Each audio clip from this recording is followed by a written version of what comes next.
Next डेला गावी जायचं होतं गौरीसाठी, म्हणून ही तयारी चालू होती. गौरीसाठी जे काही सामान लागणार होतं ते सगळं एका बाजूला करून आवरून ठेवत होते.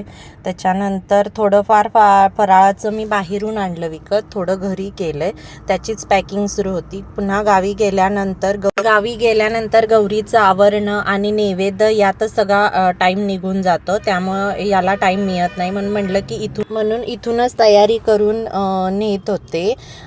तुम्ही बघतायच की डेकोरेशन चाललं आहे प्लेटवर. मला खूप आवड आहे असं डेकोरेट वगैरे करून न्यायची, ठेवायची. सगळी आवरावर आणि तयारी वगैरे पॅकिंग वगैरे करायला मला रात्रीचा 1 वाजला. त्याच्यानंतर हा सकाळचा व्हिडिओ आहे. सकाळी आम्ही 8 वाजता निघालो. आम्हाला जायला 5 ते 6 तास लागतात. मी मूळची सांगलीची आहे, म्हणजे माझं माहेर पण सांगली आहे आणि सासर पण सांगली जिल्ह्यातील एक गाव आहे. मग आता मी निघाली आहे. तुम्हाला कसा वाटला हा माझा ब्लॉग मला नक्की कमेंटमध्ये सांगा. थँक्यू.